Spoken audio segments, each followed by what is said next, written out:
Frères et sœurs, chers amis, bonjour à tous, soyez les bienvenus. Nous poursuivons notre cours biblique L'acceptation du salut, qui est un cours qui s'intègre dans notre grand cours Ce que dit la Bible. C'est un cours important puisque nous allons parler du baptême, la quatrième condition pour être sauvé.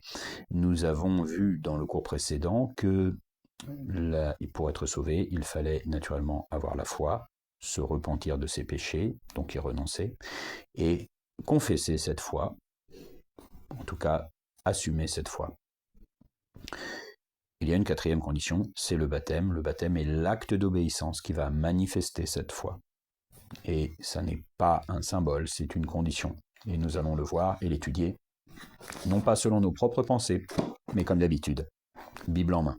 Ce cours sera le dernier, je dirais, de la première partie qui concerne vraiment notre vie spirituelle personnelle et qui va ensuite nous permettre, dans une deuxième grande partie du cours Ce que dit la Bible, de parler de l'Église, sa fondation, les prophéties concernant l'Église, les réalisations de ces prophéties et l'organisation de l'Église telle que le Christ l'a voulu. Parce que vous allez voir, il a laissé quand même un certain nombre de points qui constituent un modèle. Ça, c'est un peu un teasing, comme on dit, pour vous encourager à continuer à suivre notre chaîne, mais pour le moment, nous allons toujours nous consacrer à notre vie individuelle et bien sûr, le point le plus important, le salut de chacun et de chacune. Donc le signe d'obéissance de notre foi que nous avons manifesté, que nous venons à la limite de confesser, eh bien c'est le baptême. Et nous allons voir quelques exemples de baptême ensemble dans le livre des Actes. Pourquoi le livre des Actes ? Eh bien, c'est assez naturel, le livre des Actes, c'est le livre qui nous montre l'Église des premiers siècles, l'Église du Nouveau Testament. Je vais donc prendre quelques exemples pour nous permettre de méditer, de réfléchir. Et ce que je vais vous demander, un petit travail personnel, je ne relèverai pas de copie, c'est de véritablement prendre chaque passage, de méditer et d'essayer d'en sortir une doctrine pour vous, des certitudes sur la question du baptême. Qu'est-ce que nous enseigne Dieu dans ces exemples ? Très simplement. Acte 2, versets 38 à 41. Pierre vient de prêcher à Jérusalem. Les apôtres ont reçu le Saint-Esprit répandu sur l'Église. Il a prêché la bonne nouvelle, l'évangile de Jésus-Christ. Et voici maintenant ce qu'il demande aux gens qui ont reçu la foi. Pierre leur dit, « Repentez-vous et que chacun de vous soit baptisé au nom de Jésus-Christ pour le pardon de vos péchés, et vous recevrez le don du Saint-Esprit. Car la promesse est pour vous, pour vos enfants, et pour tous ceux qui sont au loin, en aussi grand nombre que le Seigneur notre Dieu les appellera. » Et par plusieurs autres paroles, il les conjurait et les exhortait, disant, « Sauvez-vous de cette génération perverse. » Amen. Premier exercice, ceux qui reçurent de bon cœur sa parole furent baptisés, et en ce jour-là, le nombre des disciples s'augmenta d'environ 3000 âmes. J'oublie le verset qui montre que les gens ont obéi, 3000 personnes ont obéi aux recommandations de l'apôtre Pierre. Alors, Actes, chapitre 2, versets 38 à 41. Première méditation, qu'est-ce que ça nous apprend ? Vous pouvez mettre la vidéo en pause et réfléchir à ce premier exemple. On va continuer avec l'exemple des Samaritains. Là, c'est le diacre Philippe qui part en mission, pourrait-on dire, en Samarie, et qui va également provoquer par sa prédication et ses enseignements des baptêmes. Acte 8, verset 12. Mais quand ils eurent cru à Philippe, qui leur annonçait la bonne nouvelle du royaume de Dieu et du nom de Jésus-Christ, hommes et femmes se firent baptiser. Continuons avec l'exemple que j'apprécie particulièrement, l'eunuque éthiopien. Lui aussi rencontre le diacre Philippe, et voici, après une conversation qu'ils ont ensemble sur la route, ils cheminent, ils voyagent ensemble, voici ce qui se passe. Acte 8, versets 36 à 39. Comme ils continuaient leur chemin, ils rencontrèrent de l'eau. Et l'eunuque dit, « Voici de l'eau. qu'est-ce qui empêche que je ne sois baptisé ? Philippe dit, si tu crois de tout ton cœur, cela est possible. L'eunuque répondit, je crois que Jésus-Christ est le Fils de Dieu. Il fit arrêter le char. Philippe et l'eunuque descendirent tous deux dans l'eau, et Philippe baptisa l'eunuque.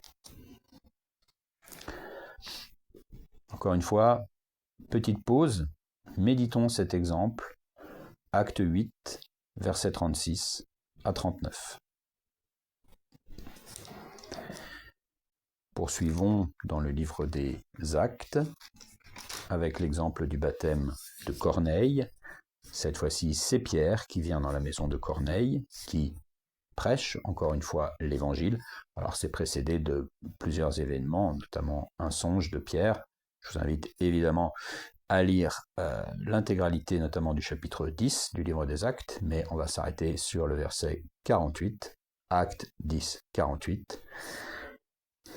Et il ordonna, Pierre, et il ordonna qu'ils furent baptisés au nom du Seigneur, sur quoi ils le prièrent de rester quelques jours auprès d'eux.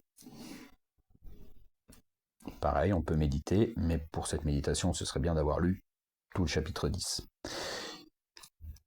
Ensuite, Paul et Silas sont prisonniers et sont libérés par un miracle de Dieu. Faut lire, je dis pas tout, faut lire la Bible. Et dans le 16e chapitre, acte 16, au verset 33. Il les prit avec lui à cette heure même de la nuit. Il lava leurs plaies, et aussitôt il fut baptisé, lui et tous les siens. Encore une fois, méditation sur l'exemple du baptême du geôlier de Paul et Silas.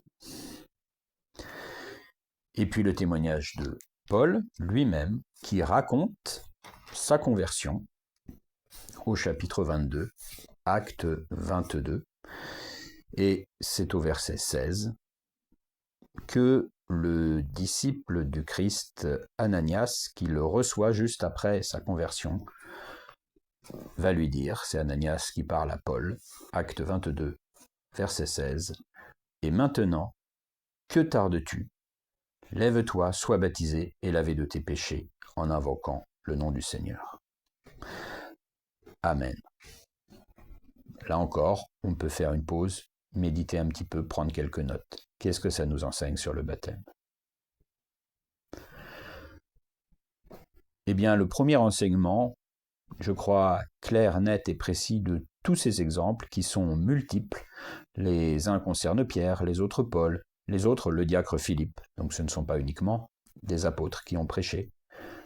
C'est que les baptêmes ont suivi immédiatement la prédication de l'évangile une fois qu'elle a été acceptée par la foi. Et vous avez même, dans le cadre de l'eunuque éthiopien, la confession de foi, puisqu'il lui dit « je crois ». Et c'est immédiatement parce qu'il trouve assez d'eau que l'eunuque est baptisé. Voilà. Il n'y a pas des préparations au baptême interminables.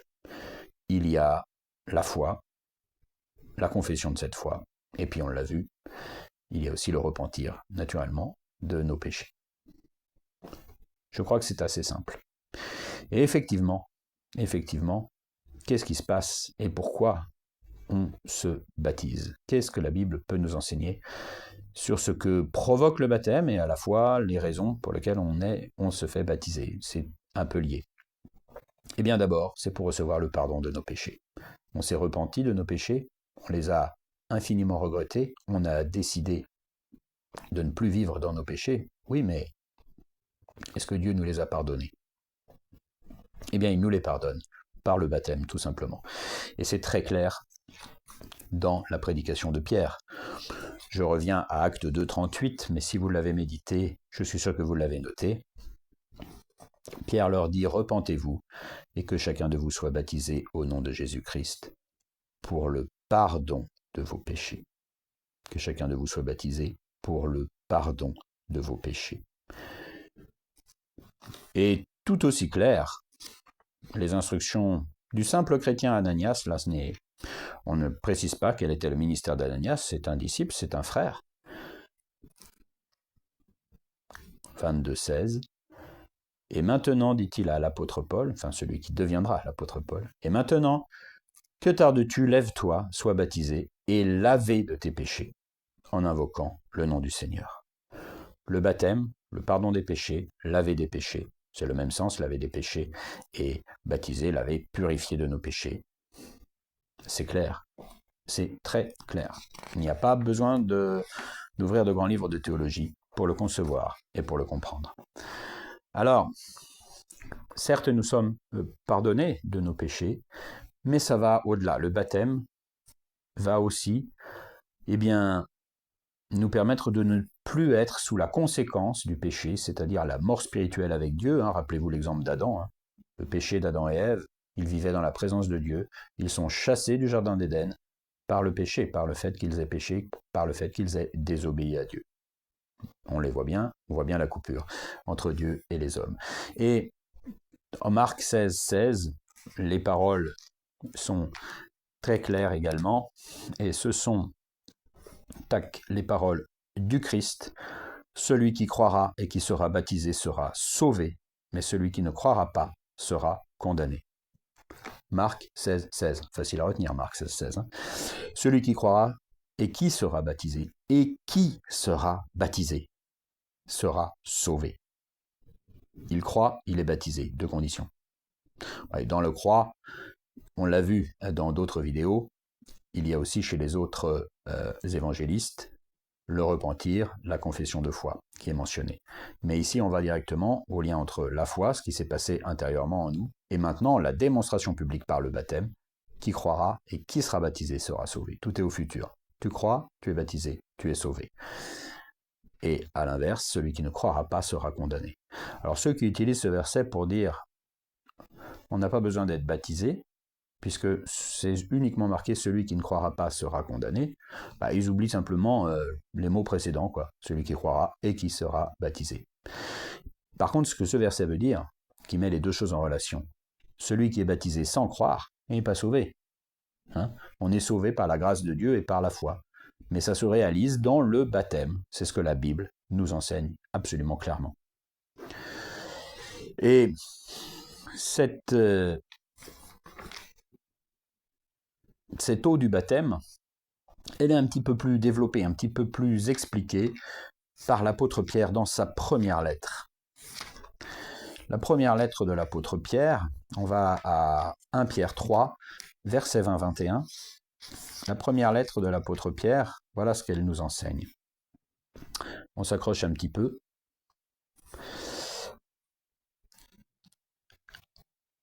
Je vais lire à partir du verset 18, je vais lire l'ensemble du passage. Christ aussi a souffert une fois pour tous les péchés, lui juste pour des injustes, afin de nous amener à Dieu, ayant été mis à mort quant à la chair, mais ayant été rendu vivant quant à l'esprit, dans lequel aussi il est allé prêcher aux esprits en prison, qui autrefois avaient été incrédules, lorsque la patience de Dieu se prolongeait, au jour de Noé, pendant la construction de l'arche, dans laquelle un petit nombre de personnes, c'est-à-dire 8, furent sauvées à travers l'eau. Je m'arrête juste un peu. Vous voyez, Pierre parle du salut que Dieu a accordé à Noé et à sa famille à travers l'eau du déluge, et il dit que Noé a été sauvé à travers l'eau, nager dans son bateau, surnager, naviguer. Cette eau, l'eau du déluge, l'eau à travers laquelle Noé est passé, cette eau était une figure du baptême, qui n'est pas la purification des souillures du corps, mais l'engagement d'une bonne conscience envers Dieu, et qui maintenant vous sauve, vous aussi par la résurrection de Jésus-Christ, qui est à la droite de Dieu depuis qu'il est allé au ciel, et que les anges, les autorités et les puissances lui ont été soumis. Il vous sauve, qui maintenant vous sauve. C'est clair, le même salut donné à Noé, il nous est donné à travers l'eau du baptême.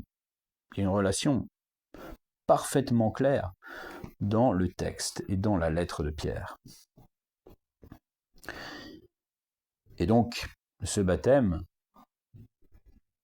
Paul nous le décrit aussi, et ça fait un petit peu écho à ce que dit Pierre dans sa lettre, dans l'épître aux Romains. Vous savez, Romains, c'est je dirais, la grande lettre très théologique de l'apôtre Paul, pas toujours facile d'accès dans la lecture, mais qui recèle évidemment des trésors pour la foi chrétienne.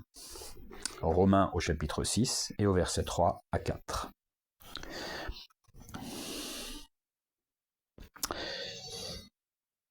Que dirons-nous donc? Je lis le début, sinon vous n'allez pas comprendre. Que dirons-nous donc? Demeurerions-nous dans le péché afin que la grâce abonde? Loin de là, nous qui sommes morts au péché, comment vivrions-nous encore dans le péché? Ignorez-vous que nous tous, qui avons été baptisés en Jésus-Christ, c'est en sa mort que nous avons été baptisés.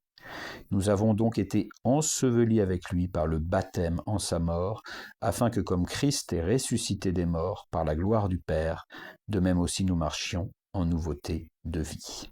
Nous avons l'ensevelissement, la mort, la résurrection. Le baptême, c'est ce symbole-là. C'est par le baptême que nous nous sommes associés à l'œuvre du Christ à la croix, c'est-à-dire à sa mort, à son ensevelissement. Christ a bien été enterré. Enseveli est un meilleur mot, puisque vous le savez, c'est dans des grottes, dans des cavités, enseveli, et il a bien ressuscité de la mort. Et le baptême nous associe à ces trois actes qu'on peut tout simplement résumer l'œuvre de la croix, l'œuvre de Jésus-Christ à la croix. Voilà ce que fait le baptême, et voilà pourquoi il nous sauve de la conséquence du péché. Ce qui sauve de la conséquence du péché, c'est Jésus-Christ qui devient victime pour nous, qui se fait victime pour nous. Cette espèce d'injustice, injustice à nos yeux, justice aux yeux de Dieu, eh bien on s'y associe, pas seulement par la foi et par le repentir, mais par l'acte du baptême, qui le symbolise, mais qui agit aussi. La Bible nous le dit, c'est le baptême qui va nous sauver. On est baptisé également pour devenir enfant de Dieu, pour accéder à la famille de Dieu. Et là, c'est encore Paul, mais dans l'épître aux Galates, qu'on le voit bien également. Galates chapitre 3, versets 26 à 27.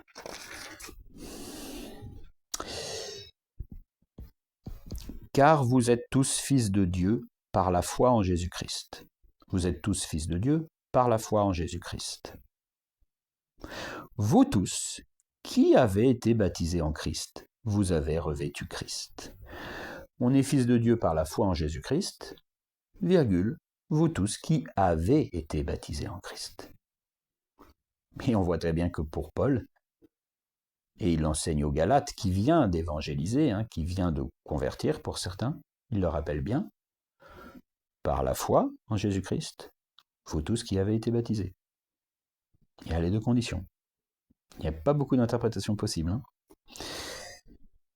Et puis dans Acte 2, 38, ça on l'a déjà lu, Acte 2, 38, donc je vous laisse le méditer, mais dans Romains également, pour revenir dans Romains, Paul précise aussi, alors on va dans Romains chapitre 8, versets 9 à 11,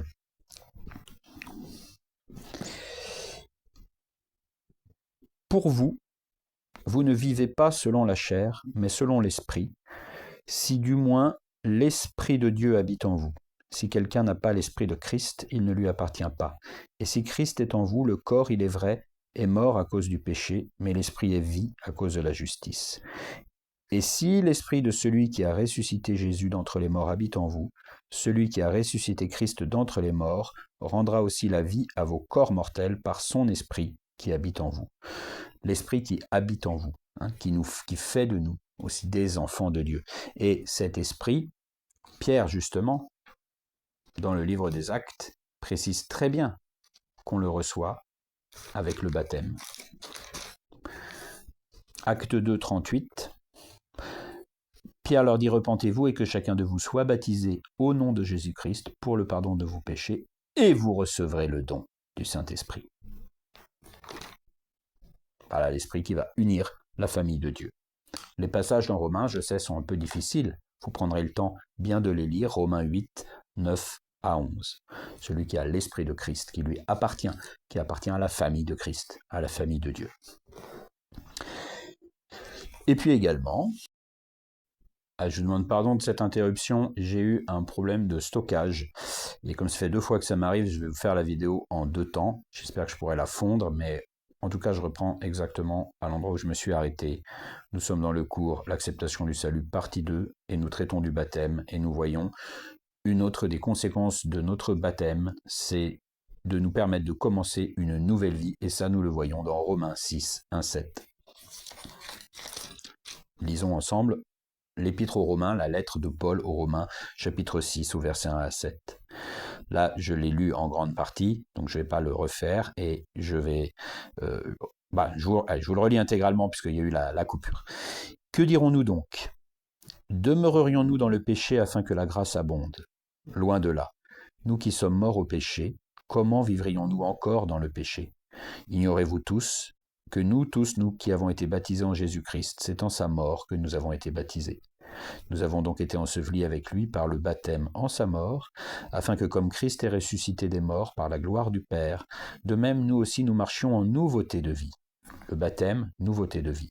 En effet, si nous sommes devenus une même plante avec lui par la conformité à sa mort, nous le serons aussi par la conformité à sa résurrection. Sachant que notre vieil homme a été crucifié avec lui, afin que le corps du péché fût détruit, pour que nous ne soyons plus esclaves du péché, car celui qui est mort est libre du péché. Le baptême va nous permettre de marcher en nouveauté de vie. On l'a dit, c'est à une mort, un ensevelissement, une résurrection. On sort des eaux du baptême, et c'est la nouvelle vie qui peut commencer. On n'est plus sous l'emprise du péché, on n'est plus esclave du péché. Je reviendrai sur le point que certainement vous vous demandez, oui mais est-ce qu'on pêche encore? On en parle, ne vous inquiétez pas. Alors la forme du baptême. Vous voyez, je pense qu'on a fait le tour un petit peu de ce que l'on pouvait dire sur le sens du baptême, la forme du baptême. En grec, le baptême, baptizo, c'est la forme verbale et la racine qui signifie immerger, plonger dans l'eau. Mais ça peut également être utilisé pour désigner des ablutions, notamment des ablutions rituelles où l'on peut se laver avec de l'eau. Et il y a la notion de laver qui est présente également. Il y a un débat entre les spécialistes du grec pour dire, bon alors c'est pas forcément immergé, comme ça veut pas forcément dire immergé, eh bien le baptême administré en versant quelques gouttes sur la tête, ce qu'on appelle l'aspersion, est un baptême qui peut parfaitement correspondre au baptême biblique. Alors, cet argument qui est un argument de linguiste, et en plus je n'ai aucune compétence en grec suffisante pour pouvoir le trancher, j'ai quelques notions de grec, comme tout ministre, mais enfin, je ne suis pas du tout un spécialiste, et d'ailleurs je vais me reconnaître que je ne suis pas très bon en grec du tout. Donc je suis incapable de trancher une question entre des spécialistes de la langue grecque pour dire est-ce que le verbe baptizo désigne uniquement immerger, plonger dans l'eau, ou est-ce qu'il désigne aussi laver, entre guillemets, les ablutions, c'est-à-dire pas forcément immerger complètement. Moi, ce débat ne m'intéresse pas du tout, parce que je trouve que la Bible est parfaitement suffisante pour nous montrer comment les personnes qui se faisaient baptiser du temps du Nouveau Testament, du temps des apôtres, du temps de la première Église, enfin, c'est toujours la même Église, mais des temps premiers de l'Église, ont fait. Qu'est-ce qui ressemble le plus à un ensevelissement? On a clairement l'eunuque qui attend de trouver assez d'eau pour pouvoir être baptisé. Franchement, abandonnons un peu les raisonnements de linguistes, regardons la réaction des différentes personnes. Mais avant d'aller à l'eunuque, regardons le baptême que Jean-Baptiste donnait. Vous savez, à ceux qui se repentaient de leurs péchés, ils préparaient la venue du Christ. Jean 3, 23. On apprend quelque chose d'extrêmement intéressant.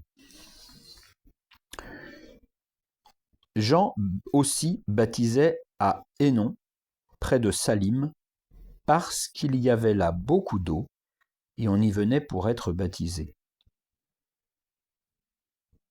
Voilà. C'est un petit verset qui peut paraître anodin. On apprend que si Jean le Baptiste s'était installé à Hénon, près de Salim, pour accueillir les gens qui venaient se faire baptiser, c'est parce qu'il y avait assez d'eau. C'est-à-dire que s'il n'y avait pas eu assez d'eau, il n'aurait pas pratiqué le baptême. Quelle autre conclusion peut-on en tirer, sinon le fait que Jean immergeait les gens dans l'eau et qu'il avait besoin d'une certaine profondeur? Absolument rien. Absolument rien. S'il n'avait pas eu besoin, s'il avait pu baptiser en versant quelques gouttes sur la tête des gens, je pense qu'il aurait pu se mettre près de n'importe quelle citerne d'eau, n'importe quel point d'eau, qu'il y a un puits ou je ne sais quoi, ou un tout petit torrent. Sauf que, et nous sommes en Terre Sainte, en Palestine, en Judée, en Galilée, et vous le savez, ce sont des terres très arides. Et les cours d'eau peuvent être très asséchés parfois, et ne pas avoir assez d'eau pour qu'on puisse s'y baigner complètement, plonger sa tête dans l'eau, être recouvert de l'eau. Voilà la condition pour laquelle Jean le Baptiste s'était installé là. Je crois que c'est assez clair. Et puis, là c'est l'apôtre Jean qui nous le dit, mais l'apôtre Matthieu, dans son évangile, lui, il parle du baptême de Jésus. Alors, encore une fois, c'est toujours Jean le Baptiste, puisque c'est Jean le Baptiste qui a baptisé Jésus. Nous sommes tous d'accord. Si vous ne le savez pas, allez lire ça à toute vitesse. Matthieu 3, verset 16. On parle du baptême de Jésus. Dès que Jésus eut été baptisé, il sortit de l'eau. Il est sorti de l'eau. Donc il a dû rentrer dans l'eau. Alors on pourra me dire, oui, ça ne prouve pas qu'il était rentré totalement immergé dans l'eau. Oui, certes, ça ne le dit pas à 100%, mais on comprend bien qu'il est rentré pleinement dans l'eau. Alors, on pourrait me dire, oui, ça concerne le baptême de Jean-Baptiste. Les baptêmes donnés par Jean-Baptiste sont des baptêmes de repentance, pas tout à fait le baptême chrétien qu'après Jésus instaure. Bon, alors on va aller voir un vrai, entre guillemets, baptême chrétien, c'est-à-dire donné après la résurrection de Jésus-Christ et l'établissement de l'Église. Et là, c'est clair, je l'ai dit et évoqué un peu avant, mais je vais aller beaucoup plus précisément parce que j'ai beaucoup réfléchi à cette question. Acte 8, 38-39. Il fit arrêter le char, Philippe et l'eunuque descendirent tous deux dans l'eau, et Philippe baptisa l'eunuque. Ils descendirent dans l'eau quand ils furent sortis de l'eau. Ils descendirent dans l'eau, ils furent sortis de l'eau. Mais encore avant, l'eunuque dit, voici de l'eau, qu'est-ce qui empêche que je ne sois baptisé? Est-ce que vous pensez vraiment, est-ce que quelqu'un pense vraiment que Philippe et l'eunuque éthiopien étaient en train de voyager sur la route dans ces territoires sans la moindre gourde d'eau, sans la moindre trace d'eau? Est-ce que vous ne pensez pas qu'ils n'auraient pas pu trouver maintes fois sur le chemin un puits, une citerne ou autre qui aurait permis d'être baptisés? C'est parce qu'ils ont trouvé suffisamment d'eau pour immerger l'eunuque éthiopien qu'ils se sont arrêtés à cet endroit. Les mêmes raisons, exactement les mêmes, qui fait que Jean-Baptiste baptisait à Hénon parce qu'il avait assez d'eau pour que les gens puissent se plonger complètement. À partir de là, c'est clair, les baptêmes qui sont relatés par la Bible sont des baptêmes par immersion dans l'eau. On est plongé complètement dans l'eau. Donc, on peut élaborer toutes les théories théologiques que l'on veut. Les baptêmes du Nouveau Testament, ceux de Jean-Baptiste, ou ceux pratiqués ensuite au nom de Jésus-Christ, après la croix et la résurrection, l'ont été par immersion. Tous les exemples concordent. Il y a parfois des baptêmes où on ne précise pas ces choses, mais on ne nous dit à aucun moment qu'il ait été pratiqué autrement. Si on ne va pas nous répéter à chaque baptême que c'est parce qu'il y a assez d'eau, parce que c'est après qu'on a élaboré une autre doctrine pour dire oh, aussi on peut baptiser comme ça. Mais sauf qu'on voit bien qu'il y avait des conditions pour que le baptême soit pleinement un baptême biblique voulu par Jésus-Christ et par Jean-Baptiste. Les deux baptêmes en fait se ressemblaient totalement sur le plan matériel. C'était dans de l'eau immergée. Donc qui peut être baptisé? Eh bien, on le sait, le baptême est un acte de foi, donc il faut avoir la foi.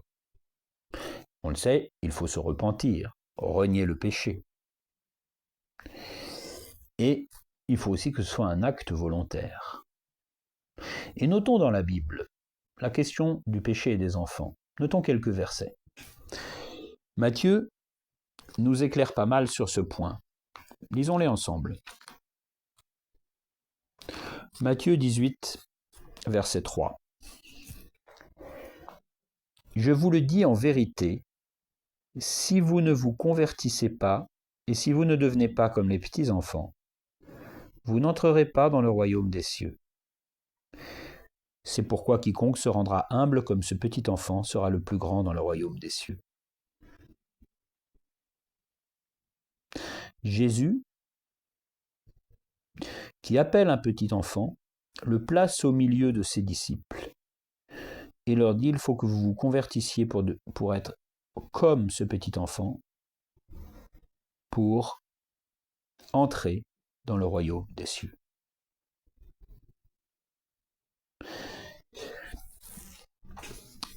Un peu plus loin, Matthieu 19 et au verset 14, et Jésus leur dit, laissez les petits enfants et ne les empêchez pas de venir à moi, car le royaume des cieux est pour ceux qui leur ressemblent.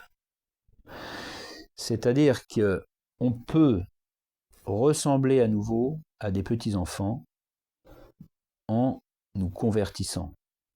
On peut entrer dans le royaume des dieux. On peut retrouver notre statut un peu de petit enfant, ressembler à un petit enfant pour entrer dans le royaume des cieux.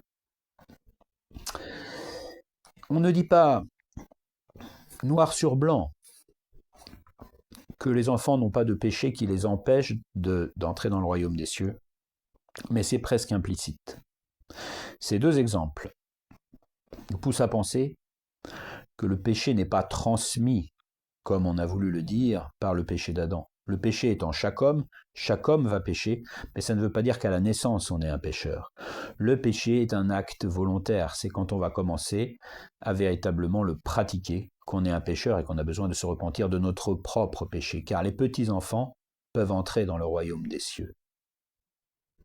Jésus le déclare à 2 reprises à ses disciples, en leur demandant de se convertir pour redevenir des petits-enfants et pour pouvoir entrer dans le royaume des cieux.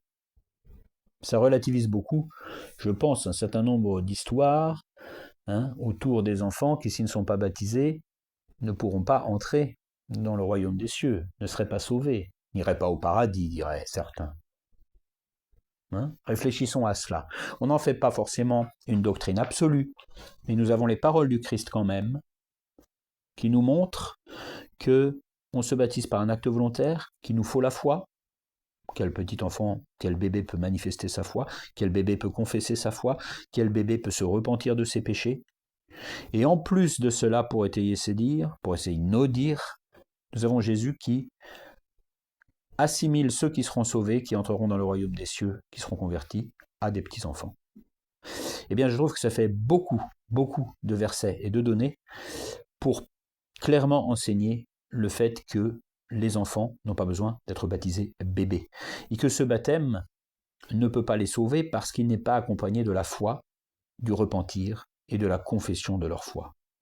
C'est donc aux adultes qu'est réservé le baptême. Quand je dis adultes, disons aux hommes et aux femmes, aux jeunes garçons ou aux jeunes filles qui sont capables de comprendre la foi, capables de se repentir de leurs péchés et capables de confesser cette foi.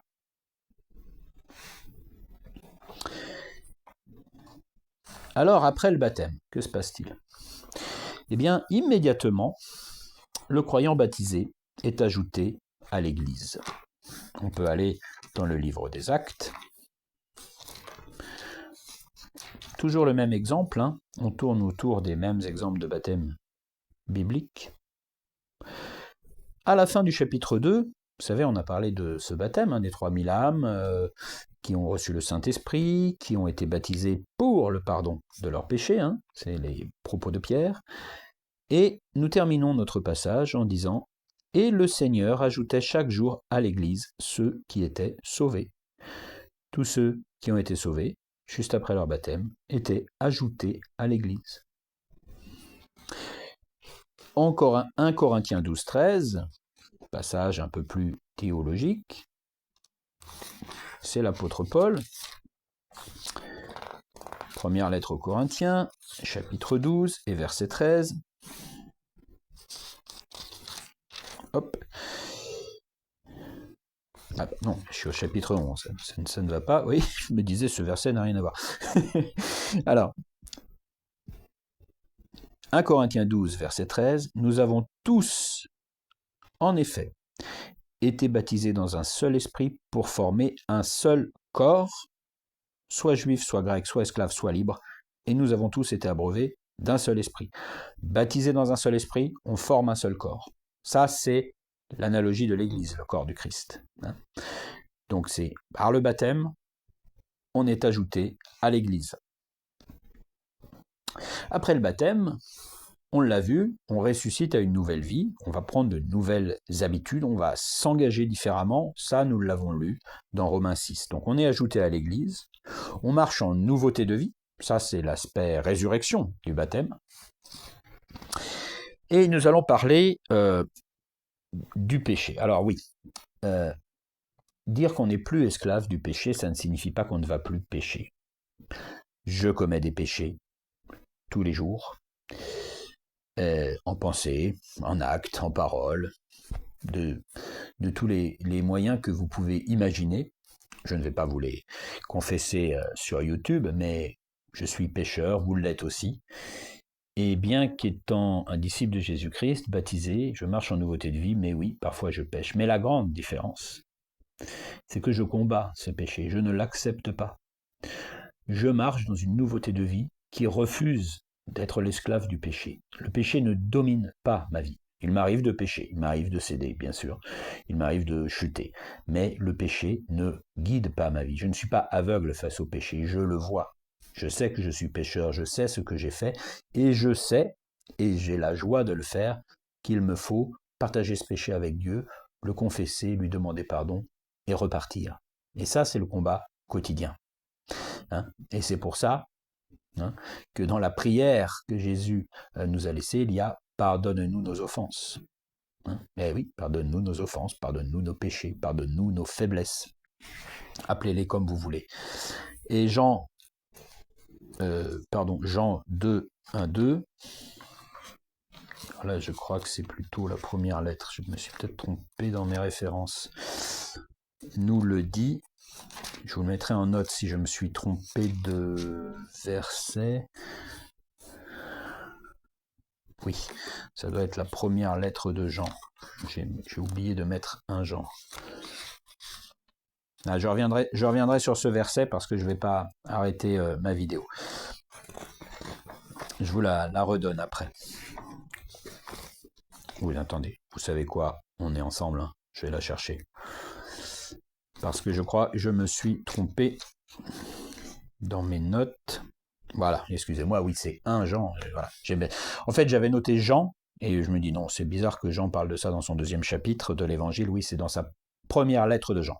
Donc, première lettre de Jean, 2, 1, 2. Mes petits enfants, je vous écris ces choses afin que vous ne péchiez point. Et si quelqu'un a péché, nous avons un avocat auprès du Père, Jésus-Christ le juste. Il est lui-même une victoire propitiatoire pour nos péchés, non seulement pour les nôtres, mais aussi pour ceux du monde entier, si nous gardons ses commandements. Par là, nous savons que nous l'avons connu. Donc, si quelqu'un a péché, nous avons un avocat auprès du Père qui a souffert sur terre, qui est là pour ça. Donc, on n'est pas obligé d'être dans la détresse parce qu'on a péché et qu'on est chrétien. Il ne faut pas vivre dans la terreur de cela. Oui, nous allons pécher encore. Non, nous ne voulons pas pécher volontairement. Non, nous ne nous laissons pas installer dans le péché. C'est ce que tout le Nouveau Testament enseigne, dans le sens où nous ne sommes plus des esclaves du péché. On ne vit plus comme des aveugles. C'est ça. Mais vous allez pécher, et vous allez combattre ce péché, et vous allez demander pardon à Dieu pour ce péché, et pardon aussi, bien entendu, à votre prochain. De là, la fameuse question, peut-on se détourner de Dieu et perdre son salut? La Bible nous donne des exemples de possibilités de perdre son salut après le baptême. Mais je crois, là encore, qu'il faut faire preuve de modération. On va lire dans Hébreux 3.12 ce qu'enseigne l'auteur d'Hébreux. Vous savez qu'il n'est pas... on n'est pas sûr du tout, je dirais même plutôt qu'on ne connaît pas l'auteur de l'épître aux Hébreux. Prenez garde, frères, que quelqu'un de vous n'ait un cœur mauvais et incrédule, au point de se détourner du Dieu vivant. Prenez garde, frères, donc on s'adresse bien à des frères en Christ, que quelqu'un de vous n'ait un cœur mauvais et incrédule au point de se détourner du Dieu vivant. Il dit bien qu'il est possible, après la conversion et le baptême, de se détourner du Dieu vivant.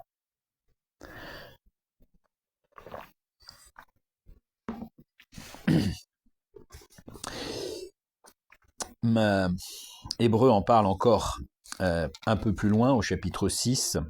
Nous lisons au verset 4, 5 et 6. « Car il est impossible que ceux qui ont été une fois éclairés, qui ont goûté le don céleste, qui ont eu part au Saint-Esprit, qui ont goûté la bonne parole de Dieu et les puissances du siècle à venir, et qui sont tombés, soient encore renouvelés et amenés à la repentance, puisqu'ils crucifient pour leur part le Fils de Dieu et l'exposent à l'ignominie. » Il semble que dans ce passage, l'auteur des Hébreux nous dit bien qu'il y a un moment où on ne pourra pas être renouvelé encore et amené à nouveau à la repentance. Donc il y a bien un moment où quelqu'un qui a pourtant été converti peut chuter totalement, abandonner Dieu, et cette fois-ci, la deuxième repentance, deuxième renouvellement, n'est pas possible. Dans Hébreux 10, 26 à 31. Car si nous péchons volontairement après avoir reçu la connaissance de la vérité, il ne reste plus de sacrifice pour les péchés, mais une attente terrible du jugement, et l'ardeur d'un feu qui dévorera les rebelles. Celui qui a violé la loi de Moïse meurt sans miséricorde, sur la déposition de 2 ou de 3 témoins. Donc de quel pire châtiment pensez-vous que sera jugé digne celui qui aura foulé aux pieds le Fils de Dieu, qui aura tenu pour profane le sang de l'alliance par lequel il a été sanctifié, et qui aura outragé l'Esprit de la grâce. Car nous connaissons celui qui a dit « À moi la vengeance, à moi la rétribution, dit le Seigneur. Et encore le Seigneur jugera son peuple. C'est une chose terrible que de tomber entre les mains du Dieu vivant. » Là aussi, le passage va dans le même sens, en prenant une comparaison entre l'Ancien Testament et le Nouveau Testament. De quel pire châtiment pensez-vous que sera jugé digne celui qui aura foulé aux pieds le Fils de Dieu? Alors, dans tous les cas, ce qui nous intéresse ici, c'est notre vie personnelle chrétienne. Il ne faut pas vivre dans la terreur de perdre son salut. Il est très fermement installé. Il est absolument solide, car c'est l'œuvre de Dieu. Il vous l'offre par la grâce, et vous l'avez accepté, par tout ce qu'on a vu jusqu'au baptême. La Bible précise, par l'épître aux Hébreux, qu'on peut s'en détourner et tomber, et que la repentance ne nous est plus accordée. Ça ne me fait pas plaisir de le dire. Je préférais le temps où je pensais que le salut était forcément et définitivement acquis. Absolument désolé, mais la Bible ne nous enseigne pas cela. Pour autant, on a bien vu également que nous avions un avocat auprès du Père pour toujours revenir à lui et pour toujours être pardonné. Nous parlons ici de quelqu'un qui outragerait l'Esprit de Dieu, nous dit le texte, qui foulerait aux pieds le sacrifice de Jésus-Christ. Ça veut dire quelqu'un qui renie en fait la foi chrétienne. Et en réalité, c'est logique. Quelqu'un qui renierait totalement la foi chrétienne, il n'aurait pas accès au salut. C'est par la foi chrétienne qu'il a eu accès au salut, on lui a offert par grâce. S'il décide de changer définitivement de comportement, de dire que le sacrifice de Jésus-Christ n'a servi à rien, que l'Esprit de Dieu n'existe pas et qu'il enseigne n'importe quoi, je blasphème volontairement, bien sûr, pour vous éclairer. Comprenez bien qu'après, il n'y aura pas de salut pour lui. C'est parfaitement logique. On est parfaitement à même de croire ça. Mais ça ne veut pas dire que quelqu'un qui a plein de péchés ne sera pas sauvé, non. Il suffit d'avoir la foi que Dieu va te sauver des péchés, va t'en sortir. Donc, ne vivez pas. Vivez en connaissance de cause de la vérité, mais ne vivez pas dans la terreur de perdre le salut. Ces sujets-là, on peut, si vous êtes confronté à ces problèmes-là individuellement, on peut les aborder ensemble, en privé. Vous avez un email si vous souhaitez me contacter. Parce qu'il y a des cas personnels et il y a besoin là d'une relation personnelle. Là, je parle de doctrine et je comprends que chaque situation nécessite aussi des accompagnements particuliers. Donc, vous voyez que ce qu'on a enseigné sur le baptême, la joie du chrétien après avoir été sauvé, c'est de vivre dans une nouvelle vie. Et on l'a tous ressenti. Moi, quand je suis sorti des eaux du baptême, j'avais l'impression que je voyais les couleurs différemment. Je voyais du blanc, je ne sais plus exactement d'ailleurs, mais j'avais l'impression d'être un être totalement nouveau, et c'était vrai. Et c'était vrai. Alors, cet être nouveau, il est toujours là, mais il cohabite aussi avec mon être ancien, avec le péché. Il cohabite pas, en fait. Il est obligé de cohabiter, mais il refuse, ils se combattent. Et je pense que ça, les mots que j'emploie là, vous parlent à tous et à toutes. Et l'assurance de notre salut, tant que nous avons la foi, et il n'y a aucune raison qu'on la perde, puisque c'est volontairement qu'on la perdrait, et la joie de vivre différemment, c'est l'aboutissement du salut, qui, je vous le rappelle, a été précédé de la foi, du repentir, de la confession de notre foi et de notre baptême. Amen. Et dans les prochaines leçons, on va voir justement qu'as-tu fait de ton baptême, qu'est-ce qu'on doit faire de notre baptême derrière, comment on vit en chrétien dans cette famille de Dieu. On a vu, on devient membre de la famille de Dieu, qui est tout simplement l'Église, par le baptême. Et on va voir donc dans les prochaines leçons, alors pas avant un mois je pense, tout ce qui concerne l'Église, et je pense que ce sera passionnant. Je vous souhaite la bénédiction de l'Éternel des armées. Au nom de Jésus-Christ. Amen.